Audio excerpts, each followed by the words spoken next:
session. So moved. Second. Discussion, vote. Vote on motion 26-15. Mrs. Lewis. Aye. Mr. Merrill. Aye. Mr. Benton. Aye. All right, and it is time. We can note the time as 10:04 for the public hearing for the 2025-2029 Consolidated Plan for the Community Development Block Grant CDBG program. Commissioner Benton, you have a sheet for introductions, and then Okay, very good. This is required as part of the process of getting this grant program in place, and Justin's done a nice job of leading the county through this, so I'll turn it over to Justin. Thanks, Commissioners. Justin Avi, Director of Finance. The purpose of this public hearing is to provide an overview of the Urban County CDBG program for Delaware County, and also discuss a draft of the consolidated plan, which is a required submittal on the grant to HUD. Just as some background, the county has partnered with Civic Uplift to assist in the administration of this grant. And Carolyn Thurman, who is the founder and principal with the company, is here this morning to present on this item for you. Thanks. Good morning, I'm Carolyn Thurman.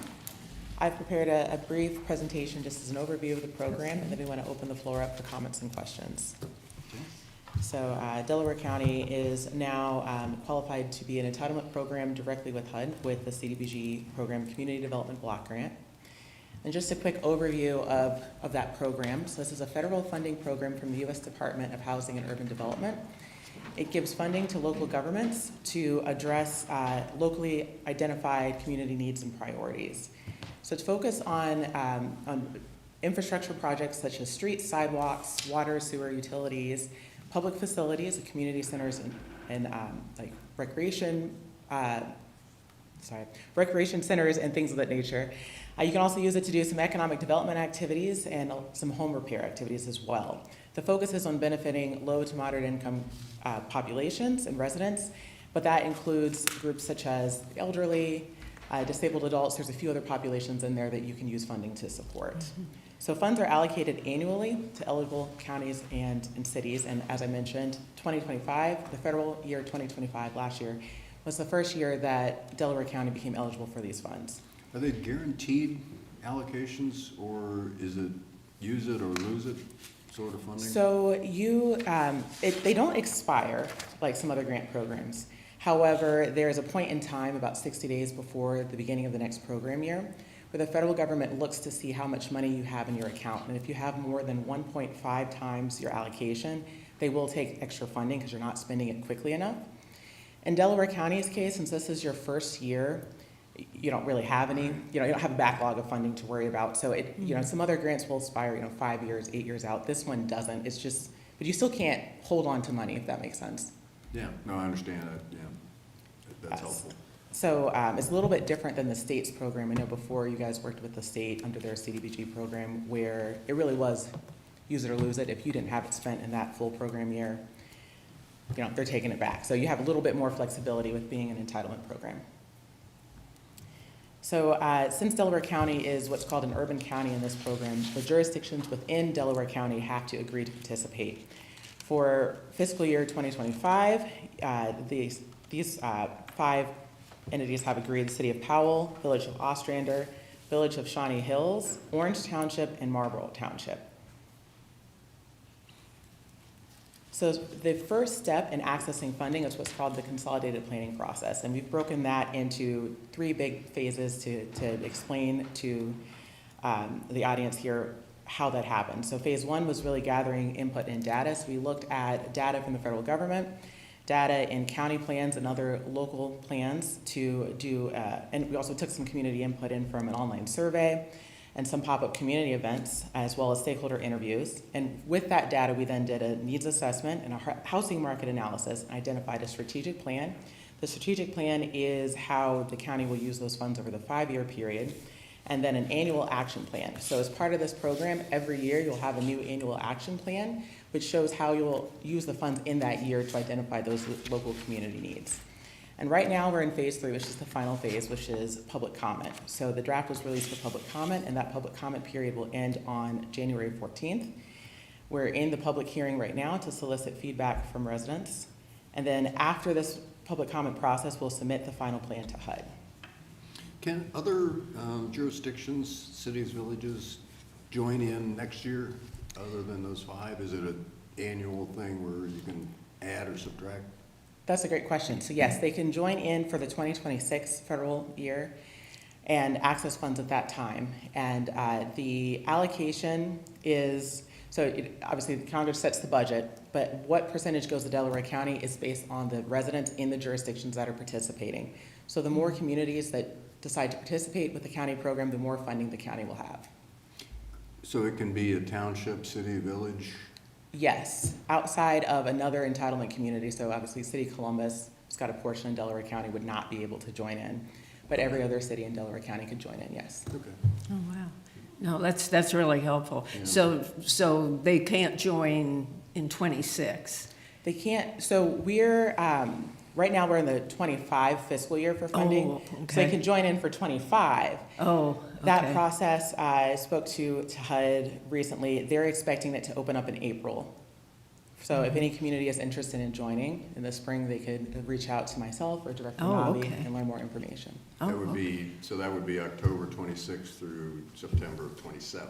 It would be, so in this case, the federal government. I know, budget- it's hard with Congress Yes. postponing the timelines on. Yes. In a typical situation, it Yeah. would be October 25 through September 26 is the federal 2026 fiscal year. However, the federal government has not completed their 2026 budget. They're operating on a continuing resolution at the moment. Okay. So the dollar amounts are delayed and the program's a little bit delayed until they've actually finalized the budget. So a local jurisdiction who's not in those 5 that you listed could still get into this year, I guess I'd call it this year's Yes. program. Yes, they could get into Yeah. the 26 program. Right, Because okay. the first year of funding that we're deploying now will be 25, because it's also been delayed because of the federal delays. If that makes sense. Well, you're right. I mean, it does, yeah. It only makes sense to, to no one actually, but that's okay. We've got to go with what they're doing. We got to work with But what we got, right? I'll Yes, interject Eric. on that point. So our qualification as an urban county has a 3-year period to it. And each year of that, so when we initially qualified, we reached out to all of the jurisdictions in Delaware County. These are the ones who either, the townships, if they don't respond, they're automatically included. The municipal corporations, they actually have to agree to participate, and there's an actual written agreement with them. So we reached out again 1 year after our initial qualification to all of those jurisdictions who had not, offering them the opportunity to participate. We did not get any additional participants. Okay. But we did hear some correspondence from the Village of Ashley that they are interested in participating. So I think that at least the Village of Ashley will come on to the program. Okay. Each year you offer up that opportunity to join, and then you're on for the rest of that qualification period. Good, good. Yeah, I was thinking of Ashley. I saw that. Yeah, we've done a lot of Wasn't on the projects in list. Ashley in the past with our state CDBG, Right. CDBG allocation, and for whatever reason, they just didn't respond. Yeah, the first time. Interesting, okay. And Kilbourne, I know we've done a CDBG So grant. Kilbourne is not an incorporated community, Okay. so they're just included in Brown Township. And Orange Township and Marlborough Township were the only ones who participated. The others elected to not to participate. Okay. Good. I was wondering how we communicated it and offered it, offered the opportunity to join the program, so. Yep, written notices, and I followed up with a few specifically. Orange Township, they actually invited me to one of their meetings, and I went and presented on it. Happy to do that for any of the other townships that might be That's interested in joining. I think that there was some, lack of a better word, fear of what this program might be from some of the townships. I think they had a lack of understanding of what it actually was, and focused a little bit on low to moderate income, thinking housing projects. And that was a lot of the feedback that we got, was that the county's trying to do housing projects Right, in all of the yeah, townships, sure, I can see which where is not that's what not the we've case. historically used the program for. That is a potential use of the funds. Right. But if you look at our history, that's not what we've typically used these funds to do. And I'll go back a second to an earlier slide. because that's a common, I think, misunderstanding with the Community Development Block Grant, that it is for housing, because it's from the Department of Housing and Urban Development. But it's actually really restrictive in what you can do with housing. You can do some home repair, so an existing home that maybe needs a new roof or new furnace, or an existing multifamily, an existing multifamily building you could bring up to code, but you can't build housing with CDBG.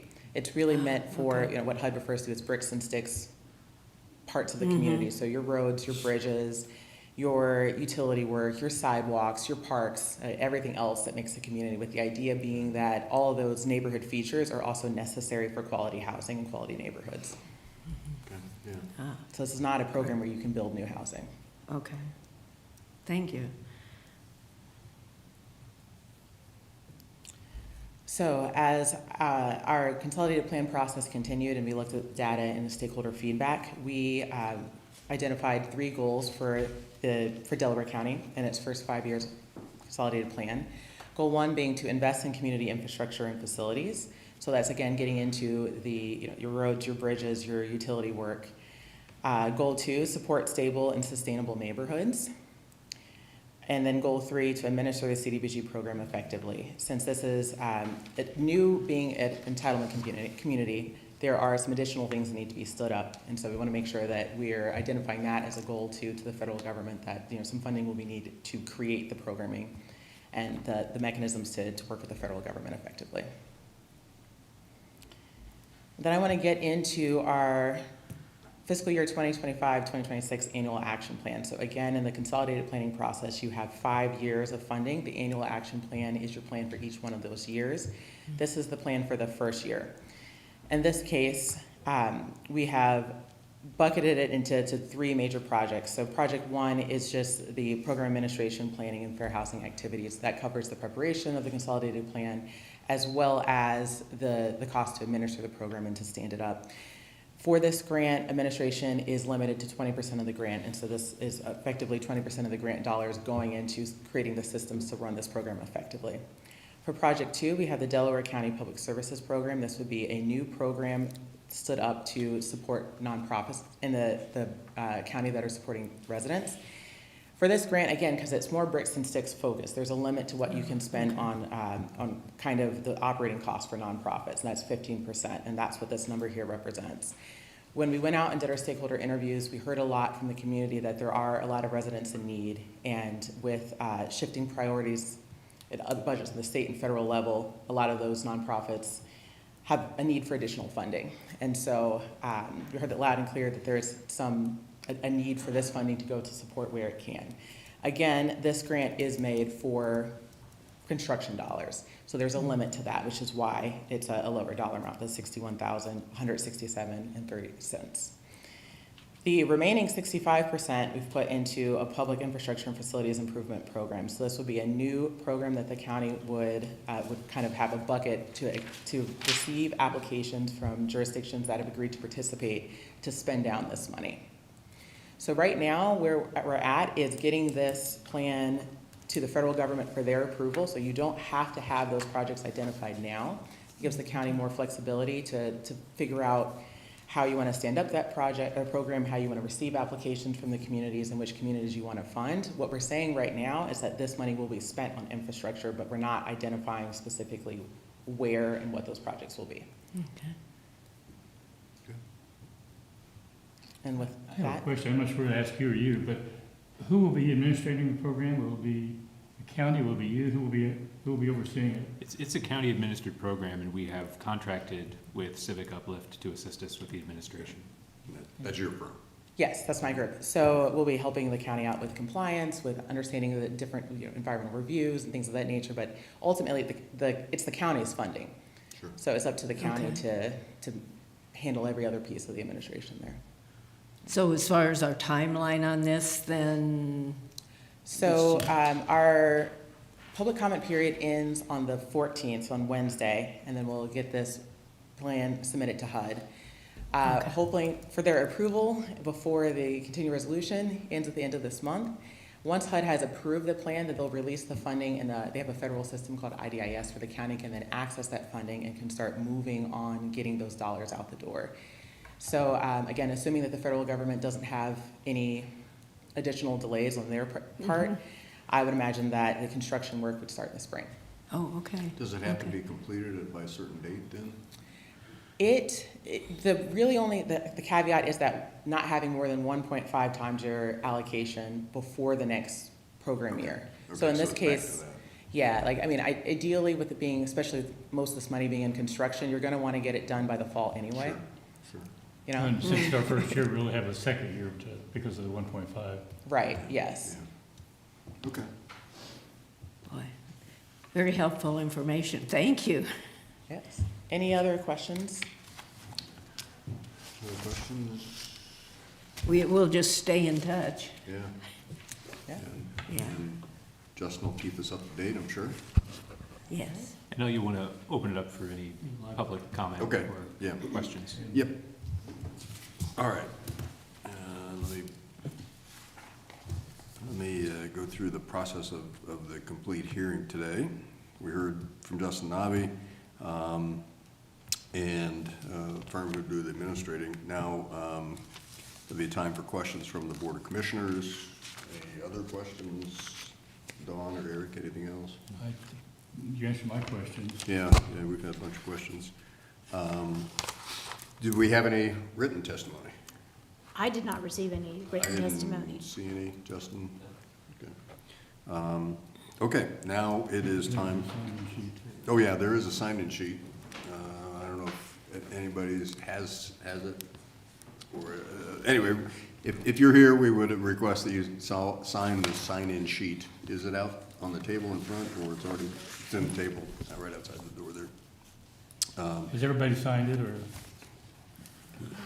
No? Yeah, I don't please know do. if we have anything here for the hearing or not. I think we have one gentleman here for the hearing. Okay. Okay. All right.